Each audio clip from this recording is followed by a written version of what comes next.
file, right? Right? Yes, Yes, sir. sir. Okay, fine. Okay. We'll then Yes. So today's class, we will discuss about the shear force and bending moment diagrams in beams. So first we'll discuss about what are the transverse types of transverse loads which act on beams. Then we'll go through the support conditions. We'll identify different supports on the beams, and then we'll classify beams basing on the supports, and then we'll discuss about shear force diagram, bending moment diagram. We'll also discuss about the sign convention and sign convention. So here we have a beam. The beam will take lateral loads, that is transverse loads. So we have previously discussed about members which are subjected to axial loads. So which is along the axis of the beam, axis of the member. But these in a beam, the loads are acting transversely. So these loads can be concentrated loads as shown here, like P1 and P2 acting at a unique point.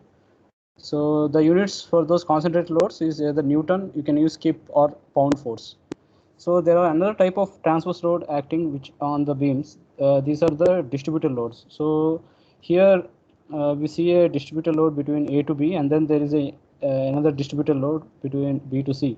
So between A to B, the distributed load is constant, and this is then called uniformly distributed load. And this is B to C, it is varying, so it is, you can call it varying distributed load or non-uniform distributed load. So here the units for the distributed load, or let's say W, the unit is given as Newton per meter. So per unit length, how much is the force acting? That is Newton per meter, or you can write it as Newton per millimeter, or kip per feet, a pound per inch, pound per feet, or like basically it should be force per like force per length, force by length. So these are the transverse loads, either concentrated or these distributed loads. We can also have couples on these beams. So the difference between couples which we use in engineering mechanics and couples we use here is that the couple, if you are specifying with respect to a point, we cannot move it. Unlike in engineering mechanics. Now, engineering mechanics, we can move that couple anywhere within the beam, but here, once a couple is specific to it is specific to a point. Okay, so we cannot move it, and we have to consider it to be present only at that point where it is shown. Okay, so and then we'll discuss about the type of supports. All this we have done in engineering mechanics. We have this pin support condition. So it is represented by a triangle, and here there is a fixity, and this point A, the pin support is applied, and as a result, the point A will not move, will not translate. That means it will, the displacement in the x direction and displacement in y direction is 0. UAX and UAY is 0. Because it is restrained in the x and y direction, there will be some reaction forces RAX and RAY coming at point A. However, the beam can rotate about point A, so the rotation given as theta A is not equal to 0. So this pin support in reality, it will look something like as shown here. So we have a column. So the column will take what? Will take axial loads, and we have this beam which will take the transverse loads. So this beam is connected to the column here through this bolted angle. So what is this bolted angle? Bolted angle is a L-shaped bar, and here you see some dots, 4 dots here, and there are 4 dots. So the first plate, this is plate 1, this is plate 2, which form that L-shaped angle. So those 4 dots are the bolted connections. So here the angle is connected to the web of the beam through those 4 bolted connections. On the other plate, it is connected through these bolted connections to the flange of the column. So this is the how the connection is happening, and these bolted angles, what they do, they prevent the movement of this beam in the x and y direction. So it will not move in the x, or it provides resistance in the horizontal and in the vertical direction. Okay. However, this this will not prevent the rotation of the beam because the column itself can bend and this angle can also bend. So the rotation of the beam is not prevented. Only specifically the displacements are prevented of that beam at that point, at this edge. So this is how this pin connection is provided in real life. And we also have now we'll now discuss about the roller support. Again, the roller support, we have the triangle and there are wheels which are shown. So this roller can move along the x direction freely. However, it cannot move in the y direction. So UAY is 0 and UAX is not equal to 0. That is, it can move in the along the x direction. Because it is restrained from moving in the y direction, there is a reaction coming in the vertical direction. That is RAY. So and this beam can rotate about that point A. So again, theta A is not equal to 0. So in reality, how this roller support is provided, it is shown here. So we have a wall, and this wall is supporting a beam.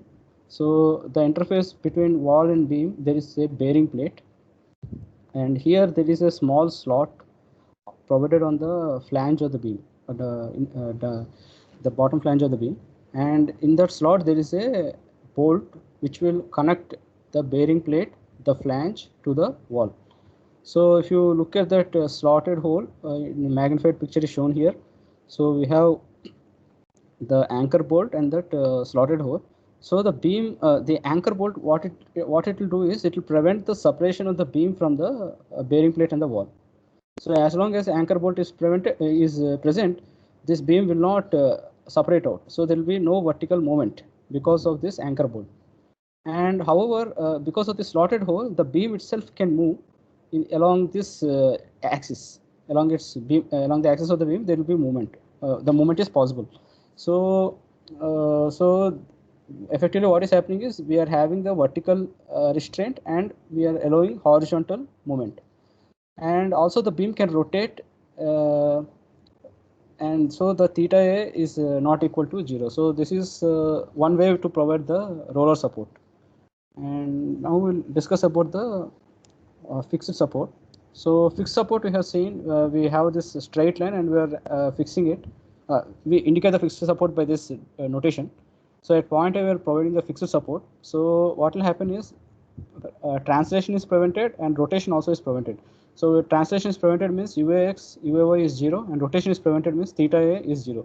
So because all these horizontal and vertical movements are restrained and rotation is also restrained, we have corresponding reactions RAX, RAY, and moment reaction at a MA. So this is the so we have at fixed support 3 reactions coming, and we can in reality how it will look. So suppose we have this concrete base, and here we have a base plate which is connected to the concrete with the help of these bolts, and then there is a pole which is resting on the base plate. So the pole is welded to this base plate. So because of the welding, the pole's translation is prevented and rotation also is prevented. So this pole, we can treat it as a fixed pole. In beam, suppose we have a beam and column junction, we can do welding of the flange with the flange of the column. So since we cannot weld underneath the beam, we'll weld at only at locations which are accessible. So we have welding here and we also have weld here. On the other side also there is weld. So this welding will prevent the translation, and it will also prevent the rotation of this beam. Okay, so because it is welding is done here and it is done here, so it will provide a kind of fixity to the fixity to rotations. Okay, so the rotation is prevented. So these all are idealization. These all are real things, and we are idealizing it with this model. Okay, so whenever we do the idealization, we have to make sure that the model is simple enough to do mathematical analysis and it is complex enough to represent the actual behavior or structure with reasonable accuracy. So now we'll discuss about the different types of beams basing on the support conditions. So here we have a beam which is supported with a pin connection here and a roller connection.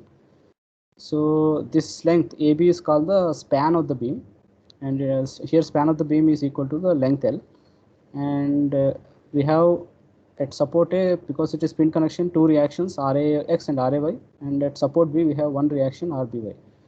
And this beam is subjected to some loads, a distributed load and a concentrated load.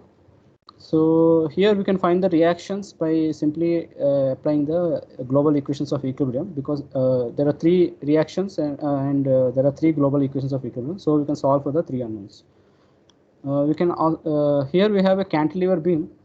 So what is a cantilever beam? Whenever the beam is fixed at one end and free at the other end, it is called a cantilever beam. So here the fixity is provided at A and beam is left free at B. So the span of the cantilever beam is again AB, which is here not denoted. You can assume it to be length L. So again there are external loads acting P1, P2, and some distributed load. And at A we have three reactions. One is the vertical reaction, horizontal reaction, and the moment reaction. So this is a cantilever beam. So whenever my cantilever beam is mentioned, we should imagine a beam with fixity at one end and free end at the other. So there is another type of beam called the overhanging beam. So in overhanging beam, a portion of the beam is left hanging from the support. So here we have this pin connection and roller support. So small a certain part of the beam, this part BC of the beam is hanging. So it is called the overhanging beam. Here we have again two reactions, and we can find the two reactions by applying the global equations of equilibrium. So all these simply supported beam, cantilever beam, and overhang beam are statically determinate. So by applying the global equations of equilibrium, we can find the reactions. So there are some other structures which are not statically determined. Those are called statically indeterminate. So here what we have is a continuous beam. So we have pin support and then a roller support and also another roller support. So because of and there are some external loads applied on this beam. So this beam is continuous. So there is a continuity. This beam is called continuous beam. And what is happening here is we have totally four reactions. Two reactions at A, one reaction at vertical reaction at B, one vertical reaction at C. Because there are four reactions, we cannot find those four reactions by using our global equations of equilibrium. There are only three global equations of equilibrium. So we cannot find that four reactions using them. So we have to again treat the problem as a elastic deformation problem.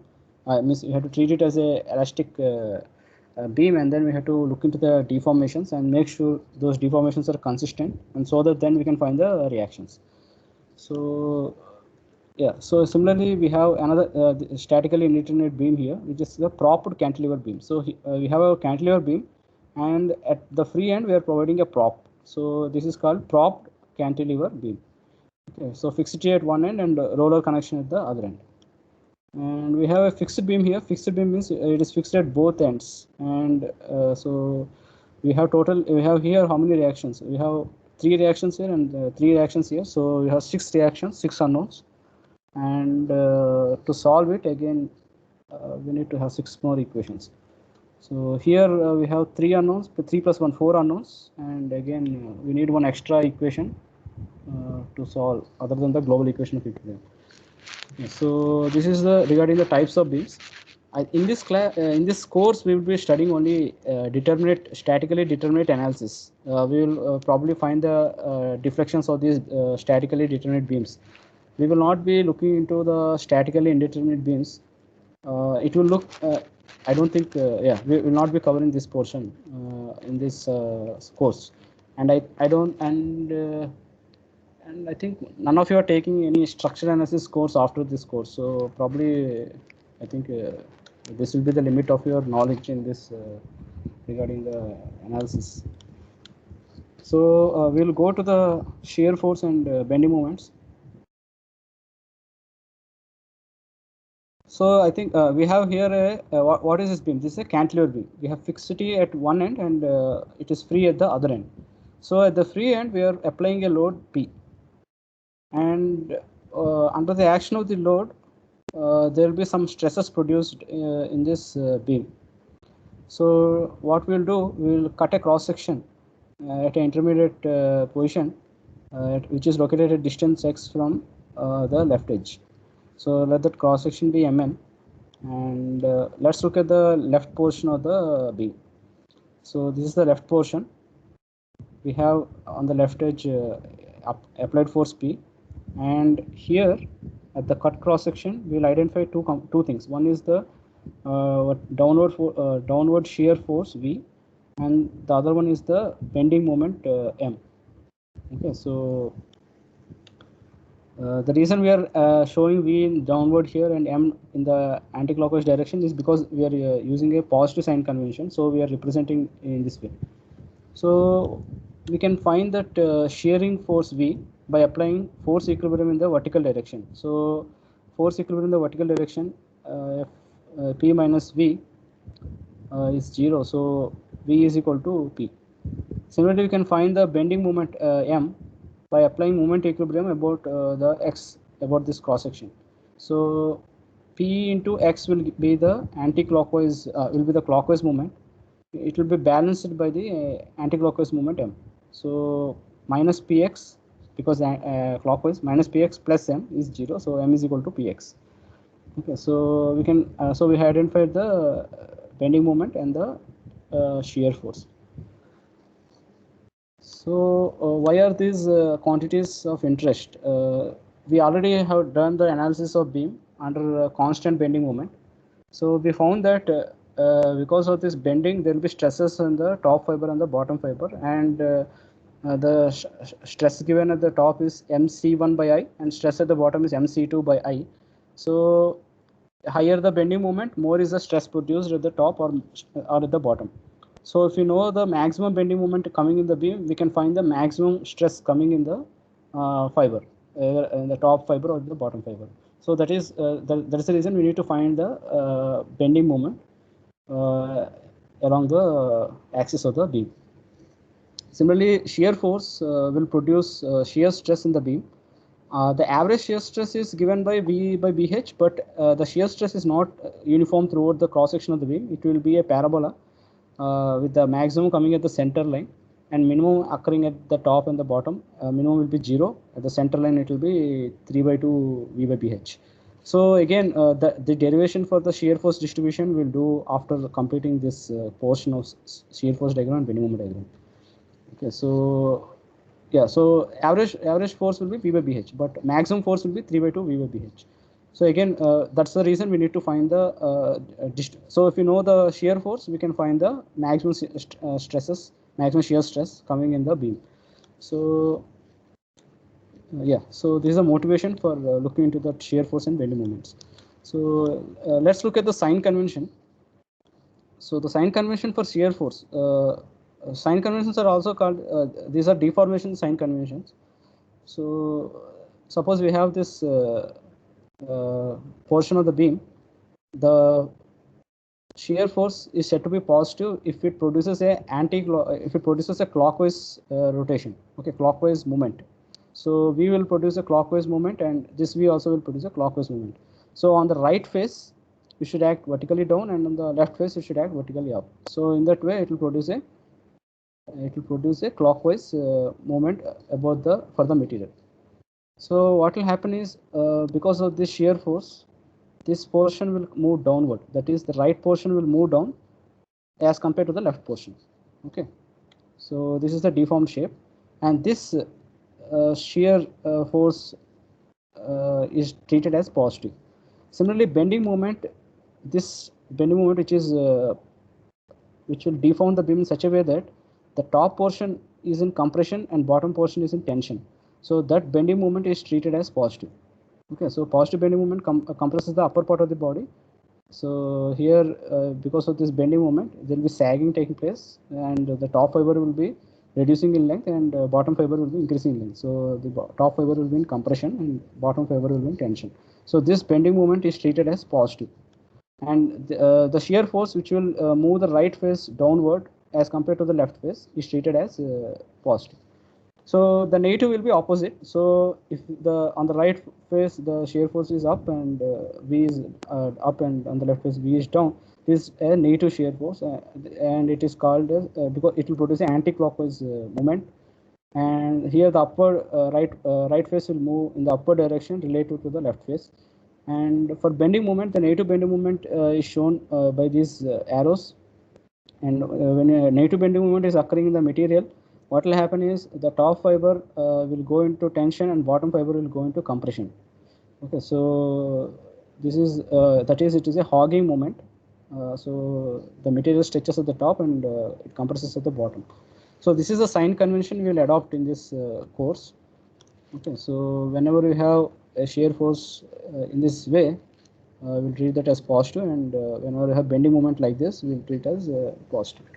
So if you look at this material, this problem, what is happening here? Here P is acting upward and shear force is acting downward. Okay, and what is the value of P? Value of V? V is equal to positive value P, which is plus P. So what is happening is this rightward face is moving down relative to the leftward face. So it is actually a positive shear force which is coming on this beam. And if you look at the bending moment is Px, so it is again a positive value. So because of this applied force P, at that section we are having a positive bending moment, and as a result, the top fiber will be in compression. Okay, so that is the same, that is the convention here. So top fiber will be in compression, bottom fiber will be in tension. So here we are having a positive bending moment, which is equal to Px. So actually the beam itself will bend like this. It will bend in this way, and what will happen? The top portion will come into compression, bottom portion will come into tension, and this bending moment will be positive throughout from A to B. Okay. So this is regarding the sign convention. These sign conventions are also called as deformation sign conventions, unlike the static sign conventions. Suppose we have a beam here, and axial load is applied on this bar. Okay, so if you have the coordinate axis x and y, so here the force acting on this bar will be P I cap. Okay, and if you cut a cross section and if you do the force balance for that, then there will be P, and to balance it there is a force F of x, and for the right portion there is this F of x and this P, which will balance, which are in balance. So this axial force F of x will try to compress this bar. Okay, compress this part of the material. So here if you see, it is acting in the negative I cap, negative x direction, and here it is acting in the positive x direction. So in static, according to static sign convention, we cannot say whether it is positive or negative. But what we are doing is we are treating elongation as positive and contraction as negative. So what will happen is this F of x is producing a contraction in the material. So the stress associated with it, which is given as F of x by A, we'll treat that as a negative term. Okay, so that compressive stress, we are treating it as negative. So that is the difference we can see between the static sign convention and the deformation sign convention. So same thing here. If you look at this picture, if you treat upward as y-axis, then you see here V is actually minus j cap, minus p j cap. But we are not interested in that static sign convention. We are interested in the deformation sign convention. So we are looking at how this V is deforming this material. So what is happening is this V is deforming the material such that the rightward face is moving downward as compared to the leftward face. So we are treating that as a positive shear force. And similarly, we are looking, yeah, here bending moment is actually in the, you can think it to be in the z direction. So we will now go through drawing the bending moment diagram and shear force diagrams. What is bending moment and what is shear force? We will discuss that. So I will take a small break and come back.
Okay, so are you able to hear? Okay, fine. So Yes, we'll sir. discuss about yeah, fine. So we'll discuss about shear force diagram and bending moment diagram. So we have already finalized that sign convention. So we can now draw the shear force and bending moment diagrams.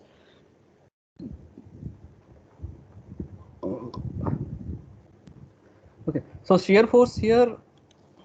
What is shear force diagram? We are just plotting the shear force as a function of x. That is, we are plotting the x-axis axis of the beam along the x-axis, and the magnitude of the shear force on the y-axis. So we are treating that we are using the deformation sign convention. So for plotting that shear force diagram. Similarly, bending moment diagram. What we will do? We will plot the magnitude of the bending moment with the as a y-axis and the axis of the beam as the x-axis. So here for this cantilever beam with that load P, we can cut the cross section at that x location, and so for the right, so this is a right face. So on the right face, the shear force will act downward. So we'll draw a arrow V downward, and the bending moment M will be shown as a clockwise direction on the right face. So we are showing that here. And now we can do the force balance in the vertical direction. So what we will get, V is equal to P, and we can get the moment. We can calculate the moment about this section. So Px that will be balanced by this M. So M is equal to Px. So this is the shear force. So we are having a positive shear force across at section X, and if you move the section anywhere in between, we'll get the same shear force equal to P.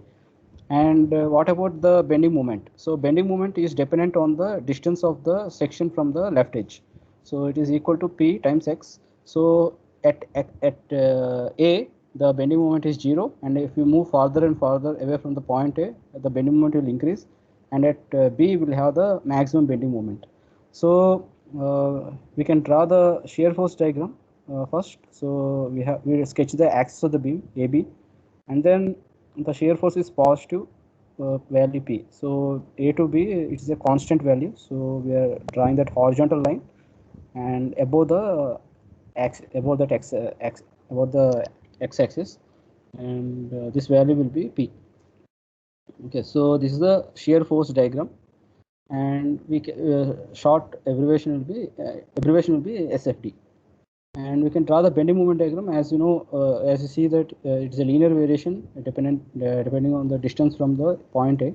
So we can treat the point A as the origin, and there at point A the value is of bending moment is 0, and it will have the maximum bending moment at fixed location, fixed support. So there x is equal to L. So the bending moment there is PL, and we have a linear variation. Okay, and again this is shown above the x-axis, because it is a positive bending moment.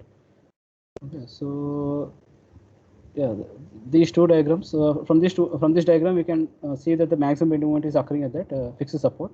So the maximum stresses will also occur at that location, normal stresses. So at the top of the beam, top fiber and the bottom fiber, and we can find that ML by MLC1 by I, or ML PLC1 by I, or PLC2 by I. And here we have a triangular distributed load, and we want to draw the bending moment diagram and the shear force diagram. So what we will do, first thing we can do, this triangular distribution is given as the distribution is given Q of x. So Q of x is linearly varying, so it is Q naught by L times x. So this is the function for Q of x. And what we can do, we can cut a cross section with the intermediate position in the beam, and there we'll draw the free body diagram for the left part. So we have that triangular distributed load, and on the right face, what we will do, we will have a shear force V acting downward in the downward direction. So that is V, and we have the bending moment M shown in the anti-clockwise direction M. So this is a positive sign convention we are using, and now what we'll do, we'll find the V and M by applying the equations of equilibrium. So first we'll apply the vertical equilibrium. So in the downward direction, the net force coming from this triangular distributed load can be obtained by doing the integration between a to x. So that value is integral g to x q of x dx, because q is the force per unit length. So we multiply, we'll do the integration in this way. And then the another force is v downward, so the total vertical force will be this plus this term plus the v, and that is equal to 0. So what we will get is instead of q of x, we'll substitute q naught by lx, and if you do the integration from 0 to x, it will be q naught x square by 2l, and if you send the term to the right hand side, it will be minus q naught by l x square by 2. Okay, so what we are having is if q naught is positive term, then this entire shear force will be negative. So actually the shear force will be acting in the upward direction with the value of q naught x square by 12. But since our sign convention is v downward positive, so we'll leave it like this: v is equal to minus q naught x square by 12. Similarly, we can find the bending moment m acting at that section. So what we will do, we will replace this triangular load with a resultant load. Okay, that resultant load is what? q naught x square by 12. So that is the resultant load, and what is the distance of the resultant load from the section x? So the distance will be, since it's a triangular load, it will be at 1/3 from the base. So it will be x by 3 from the section x and 2x by 3 from the section A. So this distance is 2x by 3 and this is the x by 3. And the resultant is q naught x square by 2l. So we are replacing this triangular distributed load with a single force acting at a distance of x by 3 from the right edge. Okay, so now we can apply our moment equilibrium. So this q naught x square by 2l will produce a moment equilibrium about x. So this q naught x square by 2l will produce a clockwise moment, and m is also clockwise. So we can add up both. So qx square by 2l into that lever arm is x by 3, and plus m is 0. So we can send this entire q naught x square by 2l into x by 3 to the right hand side. We get minus q naught x cube by 6l. So again, where if q naught is positive, then we are having a negative bending moment. Okay, so this sense of this m will be in the reverse, and then it is a negative value. So we are getting v as a function of shear force as a dependent on the distance x, and also bending moment also dependent on the x, distance x. So we can plot the shear force diagram. So first we will draw that axis of the beam AB, and at x is equal to a, that is x is equal to 0, we have 0 shear force, and at x is equal to b, we'll have the maximum shear force. So the maximum shear force x is equal to L, so minus q naught L square by 2L, which is minus q naught L by 2. So the maximum shear force is occurring at the right end, that is a fixed end. And similarly, then what we can do, we can, this is a parabola, so we can draw that parabola joining point A to the maximum shear force. And this is, we have to draw it below the x-axis because it is a negative sign is there. Similarly, bending moment diagram, we have to plot minus q naught x cube by 6l. So the maximum bending moment occurring at the right edge. So that is minus q, we'll substitute L cube, so it will be L square by 6. So minus q naught L square by 6. And this negative value, so we are plotting it below the x-axis, and we can draw that curve with the cubic variation is there. So initially it will be it will rise very steeply, because compared to this it will rise more steeply because of the cubic term. So this is the shear force diagram, and this is the bending moment diagram. Okay, so both the shear force and bending moment are negative. So if you look at this figure, what will happen is this beam will bend like this. Okay, and what will happen, the top fiber will be in tension and bottom fiber will be in compression everywhere in the at any cross section. Okay, so this is a hogging bending moment happening, hogging deflection, and this is a negative bending moment toward the beam. And similarly, the shear force, if you see, the leftward face is deflecting downward compared to the rightward face, so it is a negative shear force. If the rightward face is deflecting downward with respect to the leftward face, then it will be positive. But here the leftward face is deflecting more in the downward direction compared to the rightward face. So this is regarding the shear force diagram. So one more thing you can see, what you can see here. If you differentiate m, what will you get? Just look, just differentiate this term m with respect to x. So calculate dm by dx. So if you do dm by dx, you will get minus q naught 3x square by 6l. So 3 by 6, it will become 1 by 2. So we will get minus q naught x square by 2l. So we are getting the value of shear force. Yeah, so if you differentiate m with respect to x, we are getting the value for the shear force. So there is a relation, v is equal to dm by dx, and we can prove it next class. Okay, so we can do the derivation. Here you can just directly see that, but we'll do it in a framework. Some theory is there. Some mathematical force balance will be there. We'll do that. Okay, so this is regarding that cantilever beam subjected to triangular distributed load. So now we'll discuss another simple problem, simply supported beam, which is subjected to a load at the midpoint. Okay, load at the midspan. Okay, so the load is P, and the total length of the beam is L. That is, the span of the beam is L. So we can find here there is a pin connection and there is a roller support. So in the horizontal direction there is no force acting, so the horizontal reaction RAX is 0, and since it is acting at the center, these two reactions will be equal.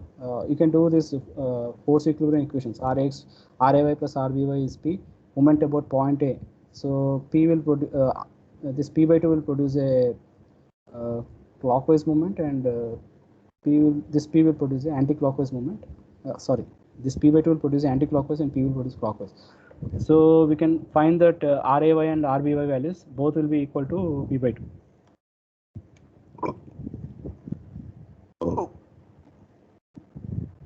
So next step is to draw to find the shear force distribution and bending moment distribution.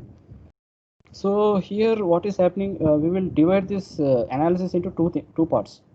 In first analysis, our section lies between the left edge and the center point. So that section is here. So here the distance of the section from the left edge is x, and x is less than L by 2. So this is the first analysis we'll do. In the next analysis, what we'll do, we'll cut the section to the right of this point P, to the center, right of the center. So here x will be greater than L by 2. So we are doing two analyses here. So let's look at the first analysis. So if you cut the cross section to the left of the midpoint, so we are looking at this is the cross section, and we are looking at the left portion. So at point A there is this vertical force P by 2, and on the right surface we are using a positive sign convention. So our V will act downward. That is V shown in the downward direction, and M will show like this in the anti-clockwise direction. Now we can find that value for P, value for V, and the value for M by applying the force equilibrium and moment equilibrium. So if you apply the force equilibrium, we will get V is equal to P by 2, and if you apply the moment equilibrium, P by 2 will produce a anti-clockwise, will produce a clockwise moment P by 2 times x, which will be balanced by this M. So M will be equal to P by 2 times x. So this relation holds true when the section x is less than L by 2. That means the section is cut to the left of the center. Okay. So this is the relation. V is equal to P by 2 and M is equal to Px by 2. Now what will happen if you cut the section to the right of the center load? So there x is greater than L by 2, and what will happen is this center location will have the downward force V acting, and so let's look at this free body diagram. We have that P by 2 and the downward force P, and at the right surface we will again have the shear force V acting downward and the momentum acting in the anti-clockwise direction. So this P by 2 is at a distance of x from the right surface, and this P is at a distance of L by 2 minus x. I have written x minus L by 2. So this P is at a distance of x minus L by 2 from the right surface. So what we will do, we can apply the force equilibrium in the vertical direction. So P plus V is equal to P by 2. So we get V as minus P by 2. So here the shear force is negative. Okay, V is minus P by 2. That means it should act in the upward with a, you can turn the arrow and indicate as P by 2. So yeah, so V is equal to minus P by 2 for when x is greater than L by 2. And now we can apply the moment equilibrium about this right surface. So what are the clockwise movements acting? There is only one clockwise movement, P by 2 times x. And what are the anti-clockwise movement? This P will produce anti-clockwise and this M will also use anti-clockwise. So anti-clockwise movement is P into x minus L by 2 and plus M.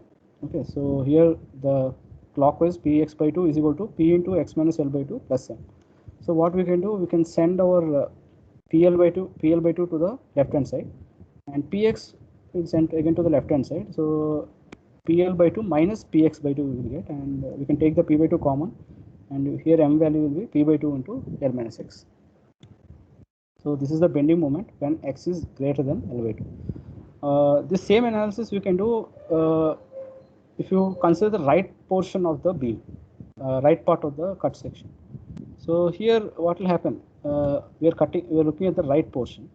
So again there is this reaction P by 2 and there is no force between this section and this part of the beam. So that is what we have here. We have P by 2, and what is the length of this? It will be, total length is L and the distance is x, so this distance will be, length of the this portion will be L minus x. And here we are looking at the left portion, left surface. So the left surface of sign convention is the shear force V will be upward positive and M will be clockwise positive. So this is our sign convention we will use for the left surface. So here again V will be equal to minus P by 2, and if you apply the moment equilibrium, M is equal to P into P by 2 into L minus x. So the same thing we are getting here, M is equal to P by 2 into L minus x.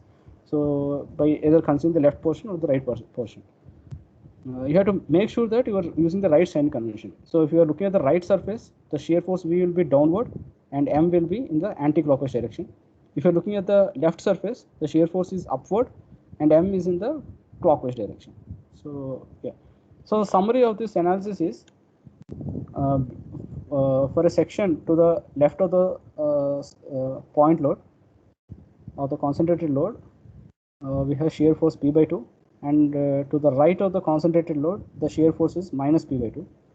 And similarly, the bending moment to the left of the center or the concentrated load is Px by 2, and to the right is P by 2 into L minus x.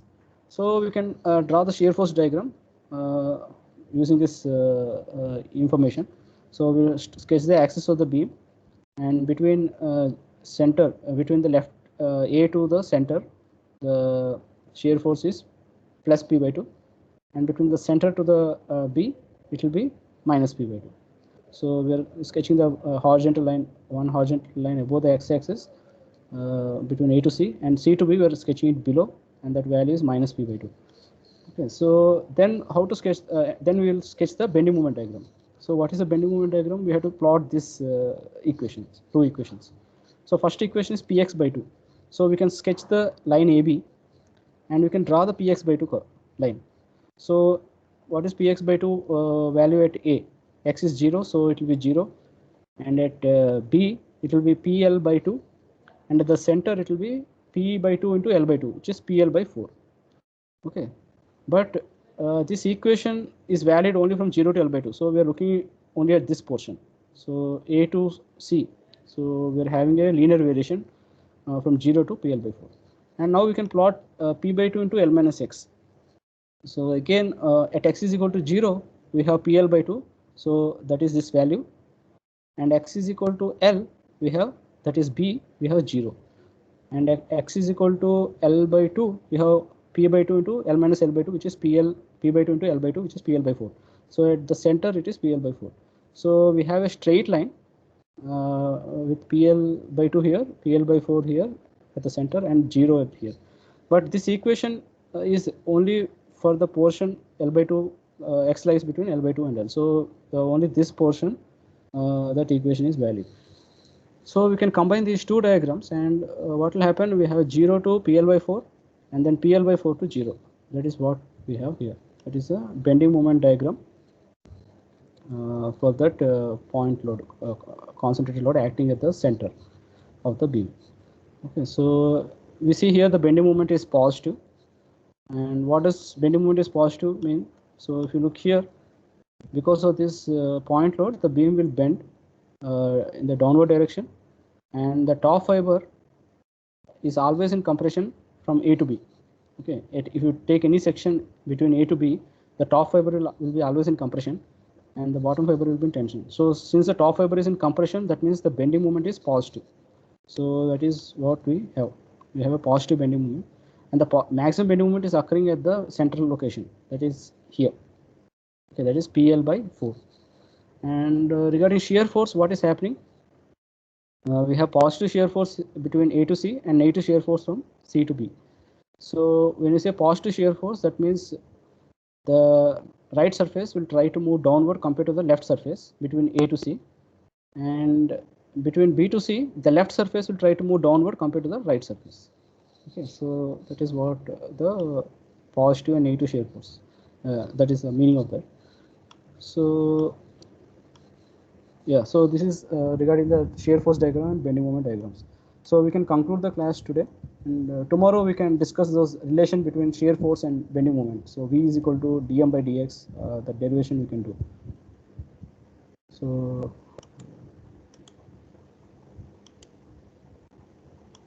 Sir, yeah,